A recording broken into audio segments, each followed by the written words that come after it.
Hello and good morning, sorry good afternoon সবাইকে। এখন afternoon, actually morning থেকে class শুরু হয়ে আফটারনুন কখন হয়ে গেছে বুঝতে পারিনি। যাই হোক, গুড আফটারনুন সবাইকে। নিয়ে এসেছি আরেকজন দিদিকে, দেখাবো তোমাদের সঙ্গে কথা বলবো। সঙ্গে আছে মৌসুমি দাস, মৌসুমি দি। ইয়েস, স্টপ করো। বাহ, কেমন লাগছে? চাবি অফ করো। খুব ভালো। আচ্ছা, তুমি তো একা, মানে এখন আমরা দেখতে পাচ্ছি তুমি ট্রাঙ্ক রোডে রয়েছো, তো ট্রাঙ্ক রোডের এই জায়গাটা ক্রস করে এসছো, অনেক ওভারটেক করেছো।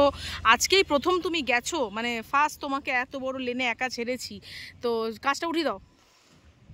ফার্স্টে বলো তোমার নাম কি? মৌসুমি দাস। মৌসুমি দাস, ঠিক আছে। এক্সাইটমেন্ট আছে? আগের রাউন্ডে এত এক্সাইটমেন্ট, এখন কি রোদে ঝুলে গেলে? কি হলো? কি বলো, খুলে কথা বলো। বলো, চালিয়ে আসলাম না তাই হাঁপিয়ে গেছো? আচ্ছা ঠিক আছে, হাঁপানোর পরেও যে এক্সাইটমেন্ট রয়েছে, যে খুশিটা রয়েছে, সেটা একটু তোমার কাছ থেকে 1-2 মিনিট শুনতে চাই। তোমার কেমন লাগছে? ট্রেনিং কেমন লাগছে? চালিয়ে কেমন লাগছে? দারুণ দারুণ দারুণ।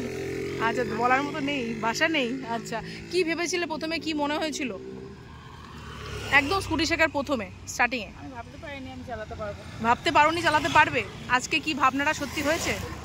তা তোমার মতো আমার অন্যান্য দিদিরা যারা ভাবে যে পারবো না, তাদেরকে কি বলবে? আমি তো বলবো চলে আসো, সবাই শিখতে পারবে। সবাই শিখতে পারবে, একদম একদম। আর সব থেকে বড় কথা, তোমার মানে তোমাকে এই কথাটা না বললেই নয়, আমার প্রতি যে এতটা ট্রাস্ট, তার জন্য তোমাকে অশেষ অশেষ ধন্যবাদ। ঠিক আছে, দিদি আমার উপরে এতটাই বিশ্বাস রেখেছে, আমাকে দেখেনি, মানে আমাদের দেখাটা ডিরেক্ট ক্লাসের দিনই হয় সবার সাথেই, তাই তো আমাকে দেখেনি, কিন্তু কতদিন ওয়েট করেছো দিদি? 4 মাস, 5 মাস ওয়েট করেছি। 5 মাস কোথায়? তোমার তো রেজিস্ট্রেশন 1 বছর আগে হয়ে গেছিল। হ্যাঁ, তারপরে গাড়ি কিনে ফেলে রেখেছিলাম 5 মাস। হ্যাঁ, মানে রেজিস্ট্রেশনটা আগে হয়েছে, বলেছিলাম করে নিতে, তারপরে 5 মাস তুমি তারপরে ইয়ে করেছো।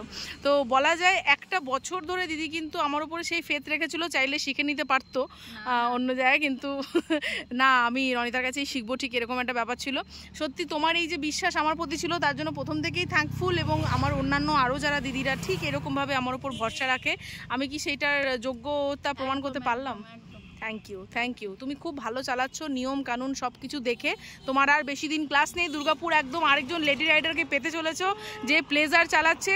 আচ্ছা, এখন আর ভারী লাগছে গাড়িটা? প্রথম দিন তো লাগছিল হেভি, আর ভারী লাগছে? এখন ইজি হয়ে গেছে না? এখন ঘুরে বেড়াচ্ছ মোটামুটি, এই যে অন রোড সমস্ত জায়গায় ঘুরছো, বিজি জায়গায়, তারপরে তোমার গোলাই ফোলাই সব ঘুরছো, কোনো অসুবিধা কোথাও? আচ্ছা, কতবার পড়ে গেছো গাড়িটা নিয়ে? পড়নি? সত্যি কথা? সাইকেল চালাতে পারতো তুমি? সাইকেল চালাতে পারতে না তুমি, তাও পড়োনি? সিরিয়াসলি সত্যি বলছো? ওকে, তাহলে এটা সম্পূর্ণ মিথ্যে কথা যে সাইকেল না জানলে। এখনও আমি দেখি ট্রেনিং করতে গিয়ে, ক্লাস করতে গিয়ে অনেকেই, ইভেন মেয়েরাও কমেন্টস করে চলে যায় যে সাইকেলটা জানলে পারতো। ঠিক আছে, তো এটা সম্পূর্ণ একটা ভুল কথা যে সাইকেল জানলেই তুমি পারবে। সাইকেল না জানলেও স্কুটি চালানো যায়, তাই তো?